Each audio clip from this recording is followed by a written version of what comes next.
Hello, and the biggest of welcomes to This Woman's Work, a space where you can hear and read about some amazing women, the fantastic jobs they do, and the paths that have led them to where they are today. I'm here today with Charlie. Hi, Charlie. Hi. Could you tell the lovely listener what it is you do for a living? I am a midwife. Yay!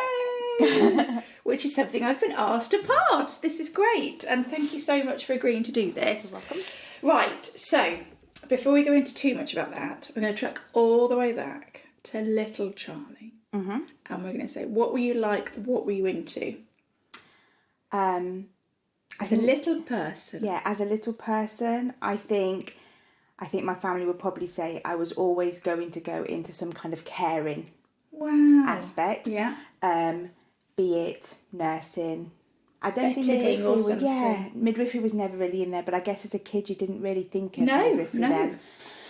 So it was always going to be that caring aspect. I don't know why, because I'm not the most sympathetic of people.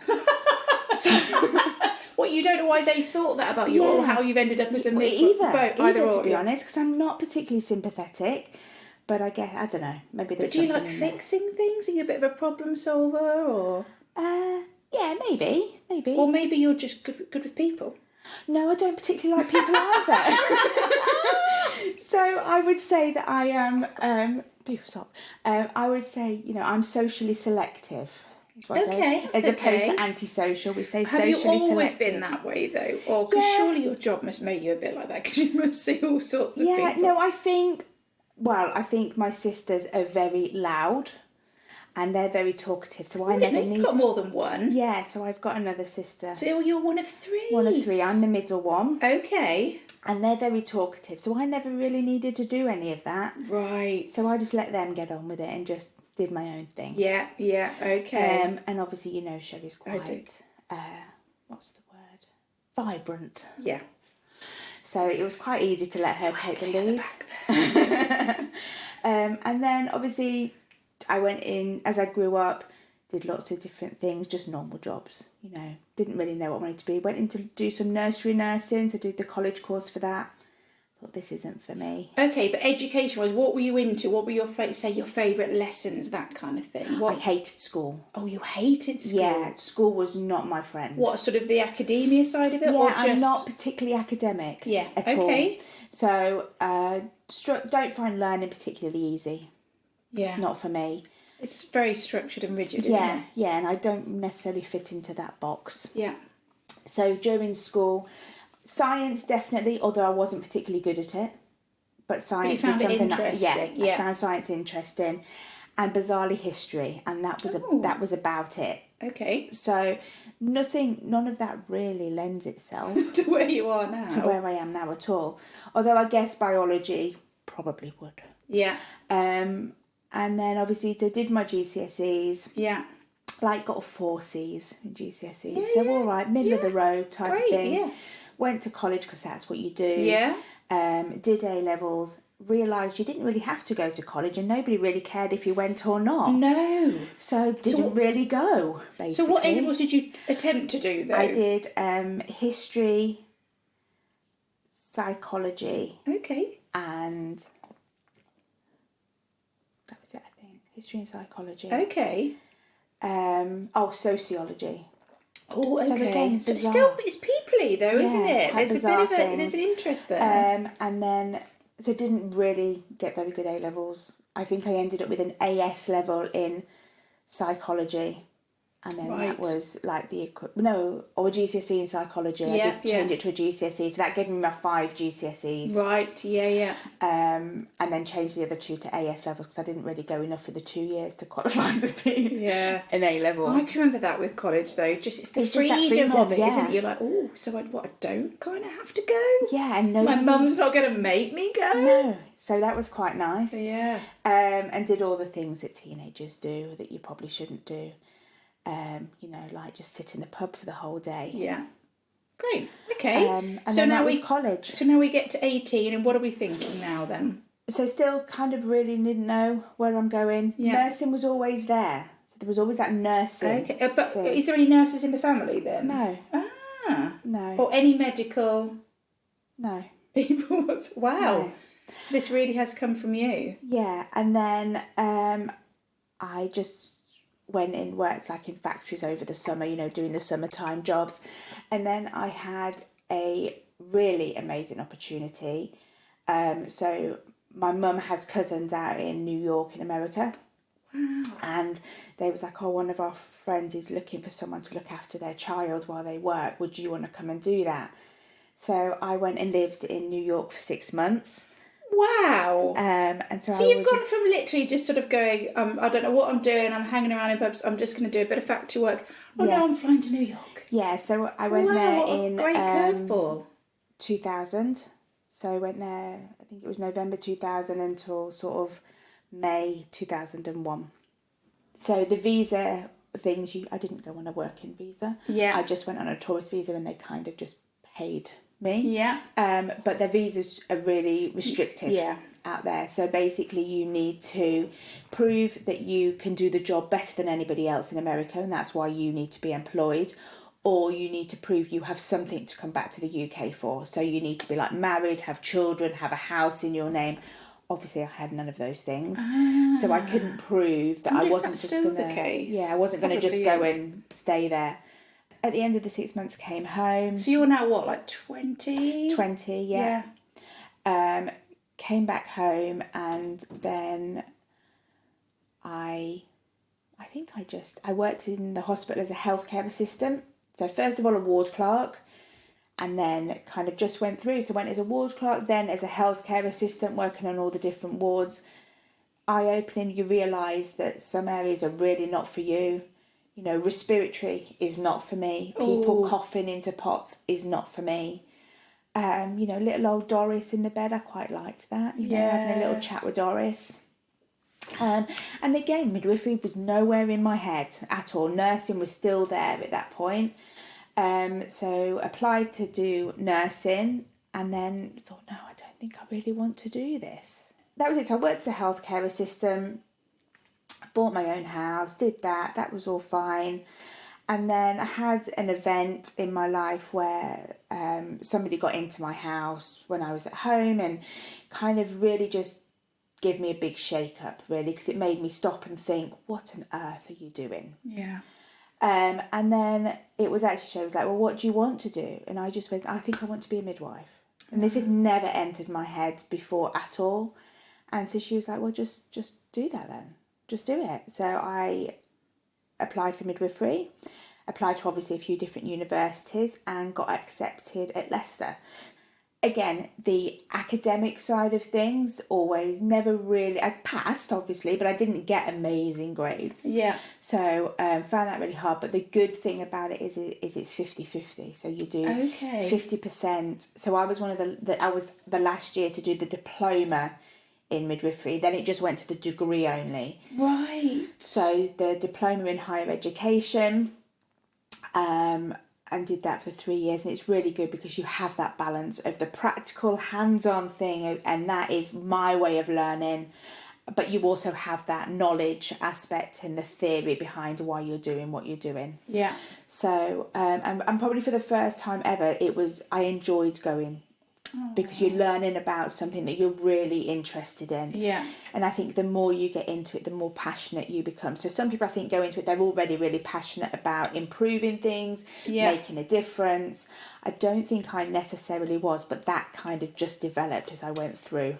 And then when I kind of qualified, at that point, it was really difficult to get a job. So it was kind of like there were 5 midwives to every job, so you really had to fight for your job. And I don't know whether Even that though was... we need midwives, how is that even a I guess thing? the budget isn't there. That's the problem. So we know we need them, but the money isn't there. So the hospitals and the trusts don't have the funds to recruit more. So do you think? Do you think that's still the case, that people or applications done? Because obviously, I was going to ask this, but I'll ask this now though, because you're saying about the diploma and now the degree. Do you think that's turned people off now as well? I think it's very difficult, especially in the current climate, to come out of a course in £40,000-50,000 worth of debt. Yes. And then go into a Surely job it's that's subsidised or part funded or something now. No. Yeah, but the apprenticeship is now back to, you've got your nursing apprenticeships, they've been around much longer. Yeah. And the midwifery apprenticeships are now coming back as well, which I think will entice the people that probably have a little bit more life experience to come into a profession, because you'll be earning while you're kind of learning. So started work as a baby band 5 midwife, so not at the trust that I'd done my training in. So I went to a completely different trust, and again that was just because the jobs were difficult to come by. So went to I can say the hospital, can't I? Surely you can probably figure that out. So Hinchinbrook Hospital, so a very small unit. Probably I was in there for like 2 years. So in midwifery you do your preceptorship, so that is kind of it's like almost like the 4th year of teaching, basically. Right. So you're a band 5, you're working, but you have competencies to get signed off that you might not have done in your students. So things like suturing. So you're still training and learning, really. Yeah. Things like suturing, cannulating, those types of things that you maybe wouldn't have been exposed to as a student. And just really developing those skills. And I think this is where obviously midwifery and nursing is slightly different. Midwifery, you become an autonomous practitioner, so you're making those decisions. Right. As a practitioner. A nurse, you're kind of in that team making those decisions. Yeah. So in that first year, I think it's just gaining that confidence, gaining those skills, having that autonomy to do those things. So did that, and then worked for another year in the hospital, and then the manager of the antenatal postnatal ward went on maternity leave.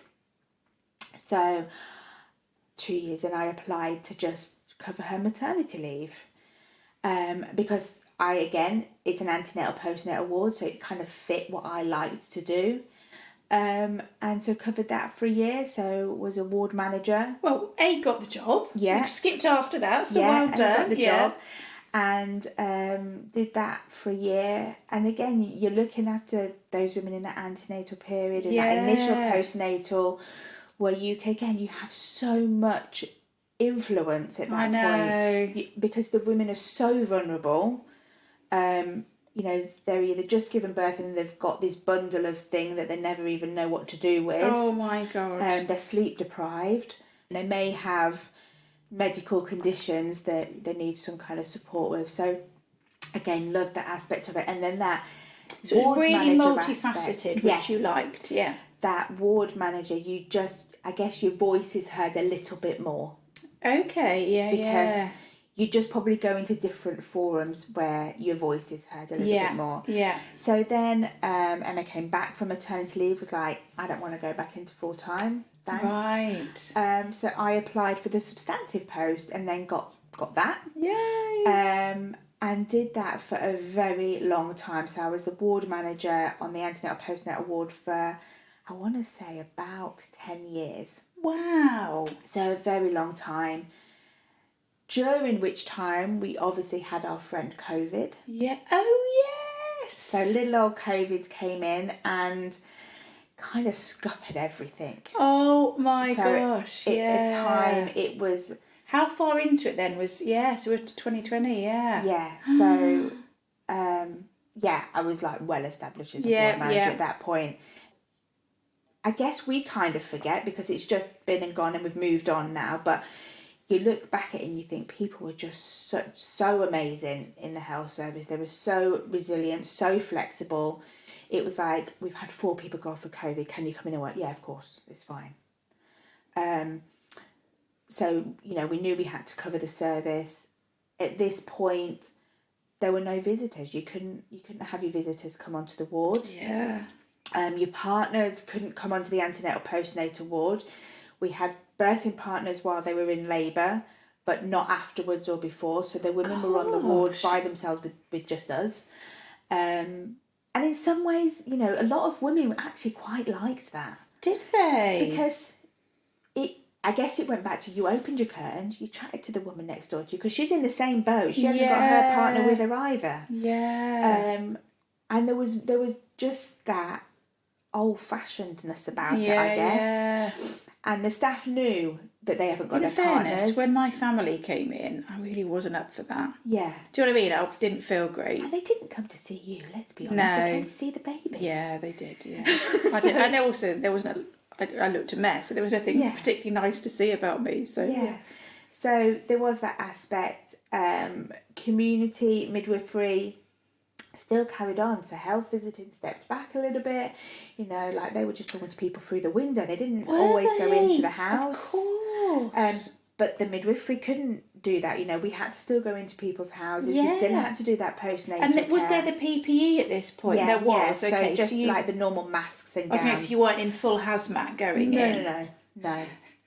Just in fairness, and not that a baby would probably notice at that age, would they? But I get you. Well, you do, because the babies look at facial expressions, and if you've got a mask covering half your face, you know, you can't see that. And that is a bright colour, actually, isn't it? If it's bright out, okay. And you know, they're not seeing lots of people smiling and learning to smile. You know, they're really just seeing their mum and whoever's in that household, because you wasn't mixing with your extended families necessarily. No. So yeah, COVID was interesting.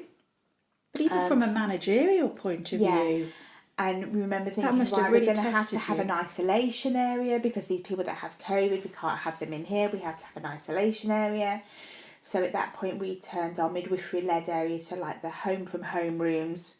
It was like, this is the most appropriate place for it to be an isolation area.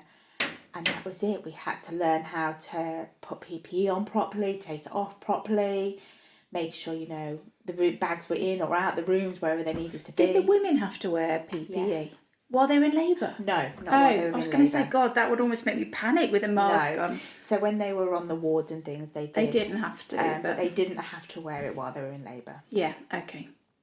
I guess because you're in that little bubble at that point in that room. The midwife's got PPO on the partner while he's been with her, or she's been with her the whole time anyway. So it makes no. If she's got it, they've got it anyway. Did many women come in with in labour with COVID? Yeah. Oh my gosh. Yeah. And you knew that because you had to test them when they first came. Had to test them all, so we had to lateral flow everybody when. And they came in. Was everyone? Sorry, this is just my brain, because I'm so interested in all this kind of stuff. Were they symptomatic or not? At the very beginning, a lot of them were symptomatic. Were they? But then so they came in feeling unwell and in labour. Yeah. Yeah, as if you could anything worse. Oh no! To be honest, coughing, spluttering, and trying just to feeling push rubbish. Oh. And then there's a whole thing. Oh my gosh, do we swab babies? You know, what's the effect on babies of COVID? Because we didn't know at this point. Nobody knew. And the hospital had merged, so we had merged, Hinchbrook and Peterborough had merged as one trust. So Peterborough, you know, we're trying to do the same things on both sides, but that's really difficult. And we have very different demographics. So Hinchbrook is, at that point, was a very white, Caucasian, not necessarily middle class, but more. So Peterborough has got like quite a high culturally diverse, diverse population, economically challenged, so they might not necessarily be exposed to all of the information that probably all the other, because they're just not that way inclined. Yes. So the Peterborough Hospital, I would say, struggled a lot more, probably more like the inner city London hospitals would have done. Right. And we knew at that point that women of diverse ethnic backgrounds were more at risk. Yes. We knew that back then as well. So at Hinchbrook, we was more privileged in the fact that we knew our cohort of women were probably a little bit more educated, or they were more tech savvy and they'd seen the news. They'd they'd googled into things. They knew what was going on a lot. On it, So they were more on it. Whereas at Peterborough, you've got the people who, a lot of them probably don't even speak English. Yeah. So their exposure to what was really happening was very different. So they were almost arriving in hospital quite unaware in lots of ways. Yeah, and obviously you've got a mask on, so to try and speak to somebody where English is really not their first language and they struggle with, to have a mask on and not and then even you're saying, be able to see. your partner can't come in, and they're panicking and going, what do you mean? You know, completely. Gosh. So it was, whilst we were the same trust, the same guidance, it was very different on both sides. from that aspect. And yeah, it was, Peterborough struggled a lot more from that aspect because their staffing levels depleted much quicker. They were already is this an appropriate thing to say? Did they have a much more culturally diverse staffing? Yes. Exactly. So therefore the same problems are applying to the staff. Yeah. But I think we obviously we did get through it. We did get through it, and it wasn't easy for women at all. And I would still say we're probably still feeling the after effects of that at the moment. Women are coming through and having subsequent children that they've had maybe their first or a child during COVID. And it's not until they're coming back now and they're realising how traumatised they were during that period. Right. Because they're coming back now. If they've had their first child during COVID, they knew no different. They knew that their partner wasn't with them, but they didn't. Whereas now they're going, oh, I get to see a community midwife this much, and my partner can come to everything. My partner can come to scans because partners weren't allowed to go to scans. So they're coming through now, and I think that trauma comes back because they're almost reliving what they've done. Yeah, it's hyping. It's making them realise how awful that was. Yeah, that they'd how isolated they really were. We were very lucky at Hinchinbrook. We got partners back in quite quickly. There were other hospitals around us that kept that for a long time. We really understood the importance of having partners back in that support network. And our guidance was always, as soon as you go onto delivery suite and you're in that single room, your partner can come. Right. Other units had it, you had to be in this established labour, you had to be in full labour before your partner could come. But we was like, if you need to go to delivery suite, your partner can come. Wow, okay. And yeah, we obviously did, like I say, get through it, and the women were amazing, so resilient, so accommodating, really understood what was going on. Because women just do. They just went with it. I know you have a little life in you yet. I know you have a lot of strength left. I know you have a little life in you yet. I know I think I got to the point where I wanted something different. Yeah. I'd done Lilac Ward Manager for 10 years, absolutely loved it. Kind of got through COVID. We'd worked so well as a little team of managers to get through COVID, and thought, maybe I can see myself progressing to something else. I was going to say, if you've got through that. So what are we now? Is this 2022 then, is it? Yeah, probably about that. And went to be Labour Ward Manager. So just a step across. Okay. I thought maybe I just need to broaden my horizon, because I do feel that sometimes people think promotion.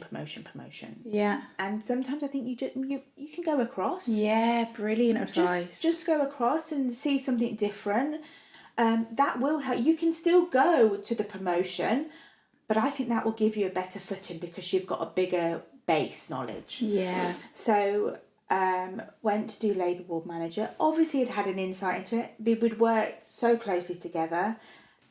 So moved across to Labour Ward. Did that actually only for a very short period of time, about 6 months, I think it was. And then the intrapartum lead or acute service lead came up. So if you think you've got your ward managers and then the acute service lead is above them, so it's their manager. Right. So oversees both of the areas. So oversees Lilac Ward and Labour Ward. Yeah. And I went for that. Got that as a fixed term, like secondment type thing. At that point, we had triage. It was part of Labour Ward. That's just what it did. You came into Labour Ward, you were seen on there, and then you was assessing whatever happened. And the national model for maternity triage was coming out, and that is called the BSOTS, so Birmingham Triage Obstetric System. Right. Triage system. So that is just a model. So it's based on the Manchester triage, which is what they use in A&E. Okay. So it's a model that's based on that and adapted for maternity. Okay. Because obviously we couldn't bring the A&E model up, it wouldn't quite work, but it's that type of thing, right? You're coming in, we're going to do that quick assessment, we're going to literally triage you, and then we're going to rag rate basing on what your symptoms are, what you've come in with. And your this wasn't history. in place before like this then? No, it was a first come, first see type of thing. Right. And then we realised that actually, you know, Jane, who's coming fourth, actually might be much worse than Joe, who's coming first. Yeah. And she sat there very unwell while we're seeing all of these other people. How interesting. So this system came in, it became the nationally recognised model for maternity, and we had to set that up. So I took on that role along with my other role, and became the triage lead as well. So I'm now intrapartum lead for Hinchinbrook and the triage lead. So I oversaw, well, at that point it was called acute service lead because you oversaw the ward, labour ward and triage. Yeah. And set up, you know, helped the staff set up that model of what to do. That was a new training thing because this is something we'd never done before. Yeah. We'd never triaged in this way at all. So, you know, you have the targets you want to meet. We put the staff into place. The staff were phenomenal. You know, they really took it on. They were so passionate about this aspect of care. And yeah, really, really flew with it. And are still flying with it. I had a counterpart at Peterborough who was exactly the same as me. Okay. Except same level of responsibility with all, Yep. So she oversaw labour ward there and the triage aspect there, and also the wards. Now, obviously, Peterborough's bigger. It's a bigger unit, and that was a big job because she's got more people. Yeah. So then I said, well, I'll take on the triage on both sides because that would make sense. That would relieve her from some of her workload, and it kind of balanced that workload a little bit more. So is this now last year? We're now in 2023 when you took that on? Yeah, we're now in 2023. Yeah. And we get a new head of midwifery who comes in, which is great because now... So she's your boss or he's your boss? Yeah, she's my boss. Yeah. So, and again, the structure changes slightly. So I think this is probably one of the most difficult things in healthcare. There's no standard structure of this is what it should look like. Okay. It's what works in the unit. So if you have a new director of midwifery come in, she or he may decide that that structure doesn't look right for them or their model of so working. they're given that freedom, so they can move things about a little bit. And after COVID, we had gone through so many changes with the whole structure things, and the structure had really gone up in the air because everybody did everything. Yeah. We got a new director of midwifery, so we had a new head of midwifery, and new changes came in. And the vision at this point was to separate the management of the wards from the management of the intrapartum, so the labour care. Okay. So at Peterborough they had an intrapartum lead who oversaw labour ward and triage. Yeah. And then they had an inpatient lead who oversaw the wards. Okay. At Hinchinbrook, I just oversaw it all because it's smaller. Yes. So it wouldn't have worked to have the two in that place. Yeah. And then the intrapartum lead at Peterborough left. Right. And I was asked to oversee both units. So, but I would lose the lilac ward, the antenatal postnatal, that would go under the same one as Peterborough. Right. So it would split, and you would become pan-site. So did the person that was doing that at Peterborough then take on your... Yes. So you did that kind of... Yeah, and they work across the two sites, so they spend some time at one unit and some time at the other unit. And so that is what happened. And I've never really gone into the roles because I thought, oh, I'm blooming amazing at that, I can do that. And it certainly isn't for the money. You know, I'm not saying... just wanting to make change. Yeah, just wanting to make a difference. That is genuinely all it is. And I would say quite a lot of people in the health service are probably in the same boat. Oh, yeah, it's a calling, isn't it? It is a calling. They just want to make a difference. And, you know, like I say, the money isn't horrific. There are people who are working their backsides off on a lot less money. Absolutely there are. But there is an aspect of that, you know, you are dealing with people's lives at this point. Yeah. And it's how much do we value that? Yeah. You know, how much do we need people into those professions? And in the society we live in now, that does come down to money. I know. You know, because we have to pay our bills. the feeling you get when you go home at night knowing you've made a difference to somebody is enough. Now, it isn't going to pay your bills. It isn't going to do that. But to have job satisfaction and to feel is huge. Yeah, pride. Yeah, and to be passionate about a job, I think is such a privilege. There are so many people out there that are working in a job they hate, they can't get out of because they have to work. To go into this and to make a difference, to love your job, to still be like I am still 15 years in and still so passionate about my role. And the team camaraderie, the people I've spoken to, like I've spoken to a surgeon, and they say that the team Definitely. Side of that's another big thing that keeps them in the NHS rather than going down the private route or something. It's just the team and that, like you say, it's a family, isn't it? Yeah, definitely. You're all in it together. And you're all facing the same challenges. You know, the doctors, the anaesthetists, the healthcare assistants, they're all the same. They're all facing the same challenges you are.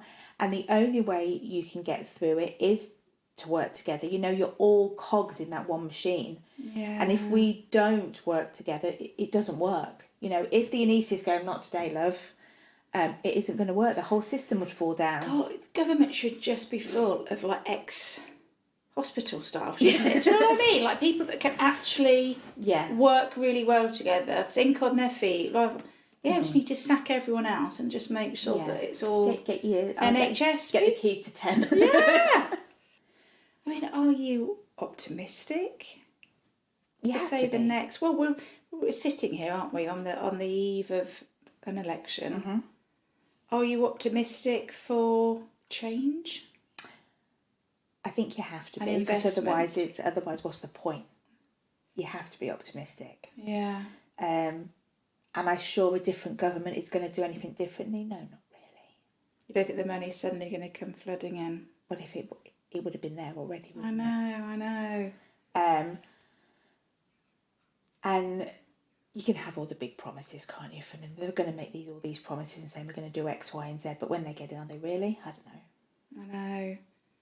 It's always the big hot potato, isn't it? It's certainly, I think if you ask people what they're making their decision on, what they believe about that party's, NHS / medical, whatever we want to call it, funding, I think it's got to be number one priority for everybody. It'll be there all the time, isn't it? But I think where we are now, like in the role that I'm in now, I don't really think too much about that because it's not going to affect us immediately. No. Whatever changes are made by whatever government is in place, it's not going to hit us immediately. No. So we have to still make these changes now. We can't wait for them to catch up. Yeah. No, that's fair enough. So there is obviously lots more investment into maternity.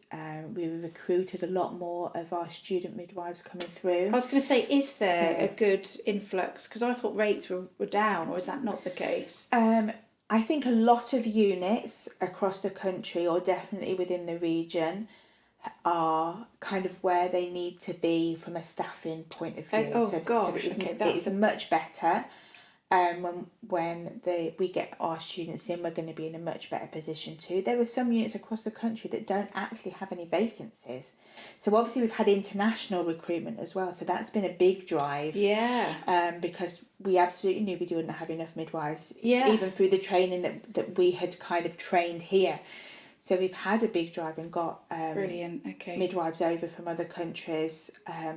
Lots of type of African countries as well. Yeah. So like Nigeria, things like that. They've come over from, and that brings its challenges. That's not an easy for them or for us. Yeah. Completely different culture. Yeah. A different way of practicing midwifery than probably what we do here. So there's a lot of learning. Yeah. From that aspect, and again, it was that, oh my gosh, there's that light at the end of the tunnel, and then we obviously get quite a big influx of people from different countries, and we were like, oh, they need an awful lot of support. Yeah. And you're already drained. Yeah. But that we'll give these a support, it will make things better. It will get better. But I think everybody thought, oh, brilliant, we're getting more staff now. Whew, I can take a breather, and then thought, oh crumbs, it's not as easy as we possibly thought. It's not like we've got these midwives who can just slot straight in and be up and running. Yeah. But I do, you have to be optimistic, and I do think things will change. One way or another, yeah. I think the issue that we possibly have now is the expectations of women have gone just through the roof. So the service that they expect, and that I would say that is both from the staff point of view, because predominantly midwifery is a female-led profession. I was going to say, what are we talking like? There are 8 out of 10, 9 out of 10. Is it going to be crazy? Yeah. So you've got the odd guy, but very. I mean, I think I know like 2 male midwives. Right. Okay. But predominantly it is a female profession. Yeah. And the expectations of women in general have just gone up. So that is both the staff, the expectations that they want to give, the care they want to give, and the expectations the women have coming into the service. You know, what they expect their journey to look like. Really? How interesting. Well, I think from when to when? What were you going to say that in the last 5 years or the last 2 years? Definitely, I would say definitely the last 10 years. Yeah. Definitely, and probably more so the last 5 years. God, I wonder why. Is it because you're getting a lot of, I was going to say almost, is it working women? Like professional women? Reformed.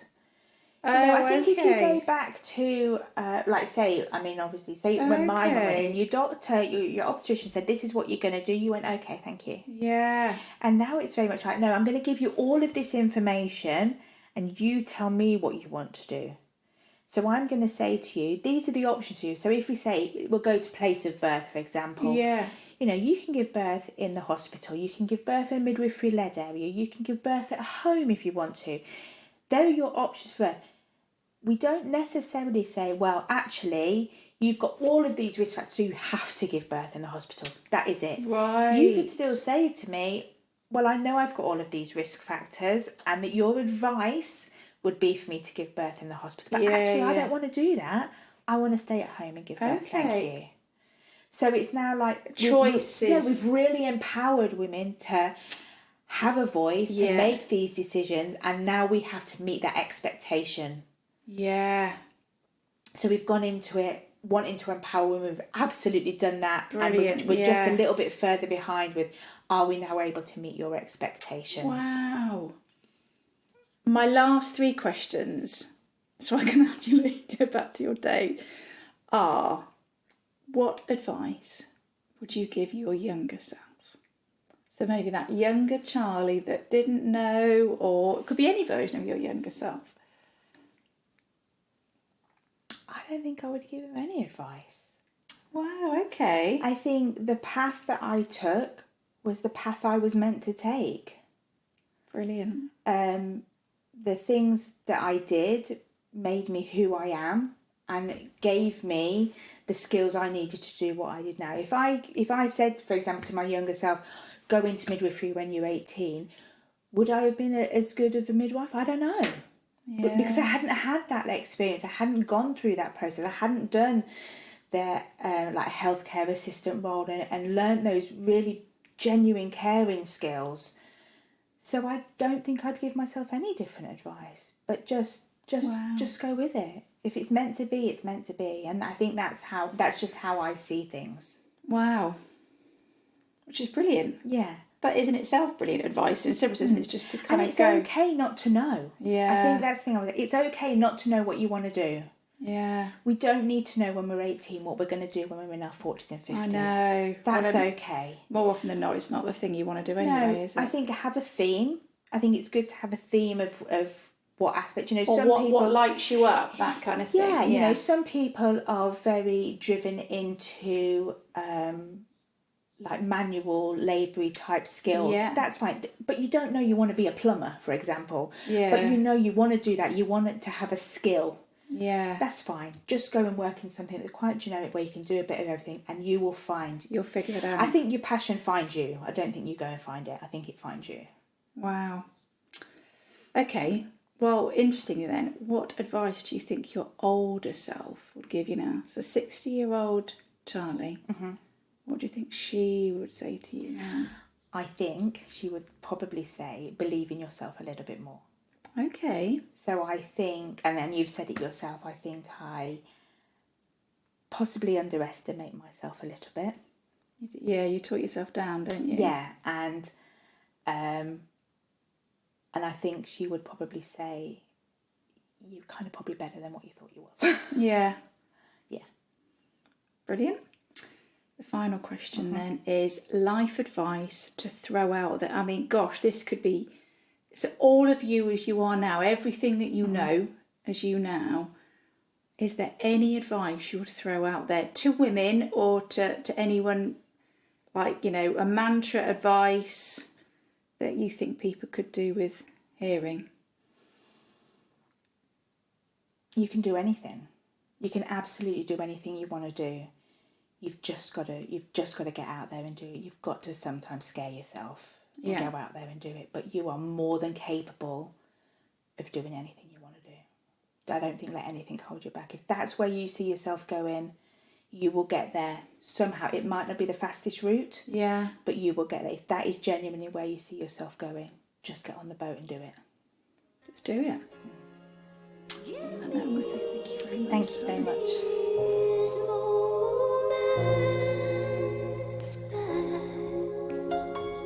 If you would like to hear more about this chat, see some pics and read about how to get started in this industry and or this role, then please go to our website www.thiswomanswork.org.